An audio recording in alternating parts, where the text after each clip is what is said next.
வணக்கம், நான் உங்கள் நண்பன் அப்பாஸ். இனி நம்ம பார்க்க போகிறது ஒரு படத்தோட ரிவ்யூ தான். என்ன படம்னு பார்க்குறதுக்கு முன்னாடி நம்ம ஸ்கை ஷோ டைமுக்கு லைக் பண்ணுங்கள், கமெண்ட் பண்ணுங்கள், சப்ஸ்கிரைப் பண்ண மறக்காதீங்க. பெல் பட்டனை தட்டி விடுங்க, ஃப்ரெண்ட்ஸ் அண்ட் ஃபேமிலிக்கும் தட்டி விட்டுங்க. இன்றைக்கி நம்ம ஸ்கையில் பார்க்க போகிற படம் கட்டா குஸ்தி. நம்ம விஷ்ணு விஷால் நடித்து வெளியே வந்த படம் தான். 2022 இந்த படம் வந்து ஃபஸ்ட் ஆஃப் வந்துச்சு. செம்ம சூப்பரான ஒரு படம், பயங்கரமான ஹிட் ஆச்சு. வித்தியாசமான ஒரு ஸ்டோரி, சூப்பரான ஒரு படமாக இருந்துச்சு. ஃபேமிலி என்டர்டைன்மெண்ட்டாக இன்னும் இருந்துச்சு. அதே மாதிரி இப்போ 2026 சூப்பராக அதுவும் வந்துருக்குது. கட்டா குஸ்தி 2 எடுத்துருக்குறாங்க. நல்ல சூப்பரான ஓப்பனிங்கு. அதே மாதிரி ஃபேமிலி ஸ்டோரி தான், அதே மாதிரி ஸ்டோரி தான். ஆனால் சூப்பராக எடுத்துருக்கிறாரு நம்ம டைரக்டர் செல்லா ஐயாவு. வாங்க நம்ம இப்போ படத்துடைய ரிவ்யூக்குள்ளார போகலாம் வாங்க.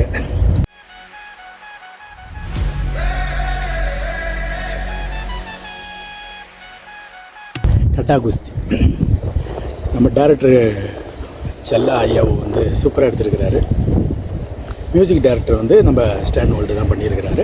ப்ளஸ் கஸ்ட் அண்ட் குரூலாம் நிறையாவே இருக்கிறாங்க. அதில் இருந்தது கேரக்டர்லாம் அப்படியே இதில் இருந்திருக்கிறாங்க. விஷ்ணு விஷால் நடிச்சிருக்கிறாரு. அதே மாதிரி லக்ஷ்மி ஐஸ்வர்யா லக்ஷ்மி நடிச்சிருக்கிறாங்க. ப்ளஸ் அவங்க டாக்டர் ஒரு பொண்ணு ஒன்று நடிச்சிருக்குது, அவங்க குழந்தையா, அதுவும் சூப்பராக நடிச்சிருக்குது.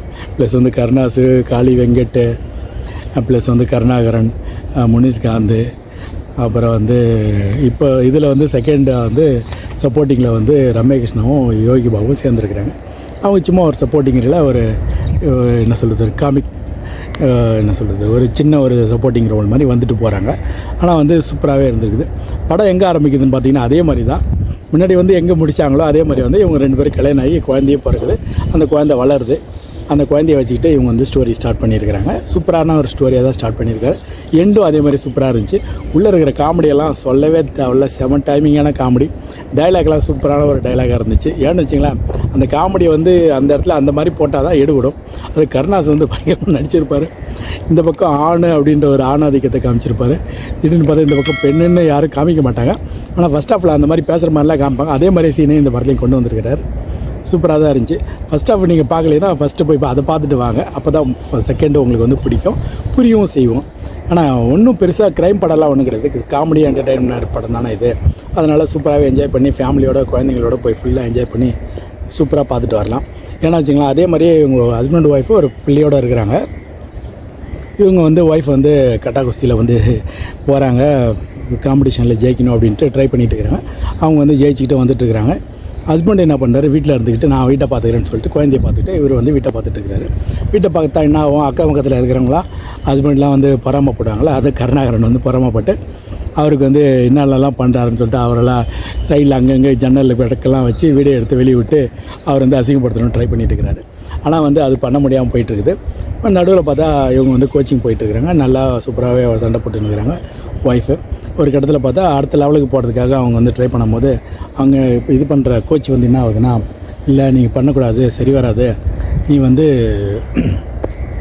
நீ டெல்லி போகக்கூடாது, நீ பெரிய ஆள் ஆகக்கூடாதுன்னு சொல்லிவிட்டு அவன் ஹஸ்பண்ட் படிக்காத ஆளுன்றதுனால அவரை என்ன பண்ணுறாரு, டக்குன்னு ஒரு இந்த மாதிரி கோவம் அதிகமாக படுறாங்க, இந்த மாதிரிலாம் இருக்குது அவங்களுக்கு, அதில் மாத்திரை அப்படின்னு சொல்லிட்டு டாக்டர்கிட்ட போயிட்டு கூட்டின்னு போங்க அப்படின்னு சொல்லி லைட்டாக அப்படியே குடும்பத்தை 2ஆக பிரித்து விட்றாரு. அது உடனே ஒரு சண்டே ஆகுது. உடனே அடுத்த கட்டத்துக்கு போகுது.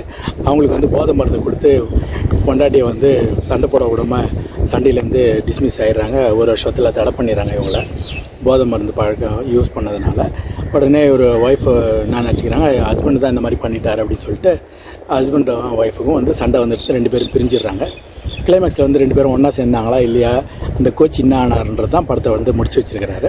சூப்பரான ஒரு எண்டிங்காக இருக்கும்னு வச்சுக்கலாம் இப்போ கிளைமேக்ஸு. ஆனால் கிளைமேக்ஸ் பார்க்கும்போது உங்களுக்கே கொஞ்சம் என்ன சொல்கிறது, ஜாலியாகவும் இருக்கும், என்டர்டெய்னராக இருக்கும், அதே சமயத்தில் நல்லாவும் பிடிச்சிருக்கும் அந்த கிளைமேக்ஸு. ஏன்னா ஹஸ்பண்ட் இந்த மாதிரி பண்ணிகிட்ருக்கிறாரு. திடீர்னு பார்த்தா பொண்ணுக்கு ஸ்கூலுக்கு கூட்டின்னு வருவார், பொண்ணை பார்த்துப்பார், அக்கம் பக்கத்தில் இருக்கிறவங்களுக்கெல்லாம் ஹெல்ப் பண்ணுவார். அப்படியே போயிட்டுருக்கோம். திடீர்னு பார்த்தா எங்கடா பொறாமல் வரும்னா பார்த்தா பொண்ணை கொண்டு போய் ஸ்கூலில் விடும்போது அங்கே ஒரு டீச்சரை பார்த்து என்ன சொல்கிறது, முடி நீட்டாக இருந்தால் பிடிக்கும்ல, அதனால் அவருக்கு நீட்டாக இருக்கிற பொண்ணை பிடிக்க ஆரம்பிச்சிடும். அவங்க மலையாளியாக இருப்பாங்க. உடனே இவங்க ஒய்ஃபும் மலையாளின்றதுனால 2 பேருக்கும் ஈகோ கிளாஷ் ஆகும். அதே ஒரு சண்டைக்கு ஒரு காரணமாக இருக்கிறதுக்கு வாய்ப்பு இருக்கும். ஆனால் நடுவில் பார்த்தா கோச் உள்ளே இவங்களுடைய ஒய்ஃபை காலி பண்ணணும்னு நினைப்பார், விளையாட்டுலேருந்து வெளியே தள்ளணும்னு நினைப்பார். அதே ஹஸ்பண்ட் அதை கண்டுபிடிச்சி முறியடிப்பார். ஆனால் இருந்தாலும் வந்து ஹஸ்பண்ட் மேலே கோவமாக தான் இருப்பாங்க. கிளைமேக்ஸில் வந்து 2 பேரும் ஒன்றா சேர்ந்துருவாங்க. அது சேர்ந்தால் தான் வந்து படம் முடியும். அதை எப்படி சேர்றாங்கன்றது வந்து சூப்பராக சுவாரஸ்யமாக சொல்லியிருக்கிறாரு. இதில் காமெடிக்கு வந்து செம சூப்பரான ஒரு டைமிங்கில் சொல்லியிருப்பார். ஃபஸ்ட் ஹாஃபில் பார்த்திங்கன்னா ஆம்பளைங்களுக்கான ஒரு கிளைமேக்ஸ் ஆம்பளைங்களுக்கு ஏற்ற மாதிரியே ஒரு என்ன சொல்கிறது ஒரு எனர்ஜி ஒரு இதாக வச்சுருப்பார். ஆனால் இந்த படத்தில் வந்து 2ல் வந்து எப்படி வச்சுருக்கிறாருன்னா பொம்பளைங்களுக்கு வந்து முன்னுரிமை கொடுத்து ஒரு முக்கியத்துவம் கொடுத்து சூப்பராக எடுத்து வச்சுருக்கிறாரு. ஏன்னா கருணாஸோடைய ஒய்ஃப் வந்து ஒன்றுமே தெரியாதுன்னு சொல்லி கல்யாணம் பண்ணியிருப்பாங்க. இந்த செகண்ட் ஹாஃபில் பார்த்திங்கன்னா அவங்க ஒய்ஃப் வந்து நகரம் என்ன சொல்கிறது ஊராட்சி தேர்தலில் ஜெயிச்சிருவாங்க. உடனே இங்கிலீஷ்லாம் பேசுவாங்க, ஹிந்தி பேசுவாங்க. கருணாஸ் வந்து அதில் ரியாக்ஷன்லாம் பண்ணுவார். செம சூப்பராக இருக்கும், செம காமெடியாக இருக்கும் அந்த சீன்லாம். ஏன்னா ஹைலைட்டான சீன். அதே மாதிரி வந்து கருணாஸ் வந்து விஷ்ணுவுக்கு வந்து இது சொல்லி கொடுப்பார். ஆம்பளைனா எதுக்குடா பொண்டாட்டிக்கிட்ட சண்டை வருது தெரியுமா அப்படின்னு சொல்லிட்டு ஒரு டைலாக் சொல்லுவார். பாகிஸ்தான் எங்கடா இருக்குது, பக்கத்தில் இருக்குது. சரி அது சைனாக்காரனுக்கும் நம்மளுக்கும் சண்டை நடக்குது. ஓகே ஏன்டா எங்கடா எதுக்குடா நடக்குது, அவன் பக்கத்தில் இருக்கிறான். ஆனால் என்ன சொல்கிறது அமெரிக்காவுக்கும் இல்லை ரஷ்யாவுக்கும் நம்மளுக்கு சண்டை நடக்குதா, இல்லை ஏன்னா அவன்லாம் தூரமாக இருந்தால் தாண்டா சண்டை நடக்காது அப்படின்னு சொல்லிட்டு சூப்பரான ஒரு எக்ஸாம்பிள் வந்து சொல்லுவார். அது சூப்பரான ஒரு எக்ஸாம்பிளை செம்ம டைமிங்கில் சொல்லியிருப்பார். அதே மாதிரி காளி வெங்கட்டும் சொல்லவே தேவையில்ல. அவரும் வந்து கருணாஸ் அங்கங்கே எங்கெங்கெல்லாம் வார முடியுமோ வாரி இருப்பார். நல்லா ஒரு டைமிங்கில் சொல்லி செம்ம காமெடியான ஒரு படமாக இருந்துச்சு. கண்டிப்பாக போய் என்ஜாய் பண்ணி பார்க்கலாம். ஏன்னு வச்சுக்கலாம் இந்த படத்தில் வந்து ஸ்டார்டிங்லேருந்து எண்டு வரைக்கும் காமெடியாக தான் போகும். இவர் பண்ணுற விஷயங்களும் சரி அவங்க பண்ணுற விஷயங்களும் சரி நல்லாவே இருக்கும். எங்கடா இது எங்கனாச்சும் பிளாக் ஆகிடுமா, எங்கன்னா வந்து படம் வந்து ஒரு மாதிரி சோர்ந்து போயிடுமா, டல்லாக இருக்குமான்னு பார்த்தா டல்லாலாம் ஆகலை. ஆனால் என்ன டல்லாக இருக்குன்னா அப்படி போட்டு பாட்டு ஒன்று வச்சுட்டுருக்குறாங்க நடுவில். அந்த பாட்டு சூப்பராக தான் இருக்குது, அந்த டைமிங்கில் நல்லா தான் இருக்குது. பட் இருந்தாலும் அந்த பாட்டை கொஞ்சம் தவிர்த்துருக்கலான்னு என்னுடைய விருப்பங்கள். நீங்கள் படத்தை பார்த்துருந்தீங்க நீங்கள் சொல்லுங்கள், கீழே கமெண்ட் பண்ணுங்கள். ஏன்னு வச்சிங்களேன் இந்த படத்தை வந்து வேறு எதனா ஒரு பாட்டு வேறு மாதிரி எதனா பண்ணியிருந்தாலும் இன்னும் கொஞ்சம் சுவாரஸ்யமாக இருந்திருக்கும். அதே மாதிரி வந்து டீச்சர்னு வராங்க. டீச்சர் வந்து ஒரு மாதிரி ட்ரெஸ்ஸே வந்து ஆக்வர்டாக போட்டு வந்திருப்பாங்க. அதை வந்து பார்த்துட்டு இவர் வந்து வீழ்ந்துருவார் அப்படின்னு நினச்சிருப்பாங்க. ஆனால் அவங்க வந்து விஷ்ணு வந்து விஷால் வந்து விழமாட்டார். ஆனால் இருந்தாலும் வந்து அவங்க வந்து வழிஞ்சிக்கிட்டு இருப்பாங்க. அது கொஞ்சம் ஆக்வர்டாக தெரிஞ்சுது. ஏன்னா மற்ற மிஸ்ஸுங்களாம் எப்படி ஒழுங்காக ட்ரெஸ் பண்ணிட்டு வந்துட்டுருக்குறாங்க, இவங்க மட்டும் தனியாக இருப்பாங்க. அது வந்து வாலண்டியராக சேர்த்த மாதிரி இருந்துச்சு. டீச்சரு ஸ்கூலில் டீச்சராக இருக்கிறவங்கள வந்து நிறைய படத்தில் வந்து அந்த மாதிரி மிஸ்யூஸ் பண்ணுற மாதிரிலாம் நிறையா காமிச்சிருக்கு. நிறைய படம் வந்துருக்குது. நான் சொல்கிறது என்னது நாட்டாமையில் கூட சொல்ல டீச்சரை வச்சுருக்கிறான் உங்கள் தம்பி அப்படின்னு. அந்த மாதிரி வந்து டீச்சர்னாலே இந்த மாதிரி கேரக்டர் தான் அப்படின்னு அதை வந்து என்ன சொல்கிறது ஒரு அசிங்கப்படுத்துகிற மாதிரி காமிச்சிட்ருக்குறாங்க. நிறையா ரொம்ப வருஷமாக காமிச்சிட்ருக்குறாங்க. அதை கொஞ்சம் தவிர்த்துருக்கலாம். இல்லை வேறு எதனா ஒரு மூமெண்ட்டில் வந்து உள்ளே சேர்த்துருக்கலாம் இவங்கள அந்த ஒரு லேடியை. ஆனால் வந்து இருந்தாலும் வந்து அவங்க வந்து கொடுத்த கேரக்டரை ஒழுங்காக பண்ணி சூப்பராக முடிச்சிருக்கிறாங்க. கண்டிப்பாக வந்து கருணாஸை வந்து ஹைலைட்டாக சொல்லுவேன் நான். ஏன்னா இந்த படத்தில் வந்து நல்லாவே பண்ணி வச்சுருக்கிறாரு. அதே மாதிரி இது காளி வெங்கட், முனிஸ்காந்தும் நல்லா பண்ணி வச்சுருக்கிறாரு. அதே மாதிரி அந்த சின்ன பொண்ணு அது வந்து பயங்கரமாக நடித்து வச்சுருக்குது. இந்த படத்தில் நல்லாவே நடிச்சிருக்கு. ரியாக்ஷன்லாம் சூப்பராகவே கண்டிப்பாக வந்து சூப்பராக பண்ணியிருக்குது. அதே விஷ்ணு விஷாலும் சூப்பராக நடிச்சிருக்கிறாரு.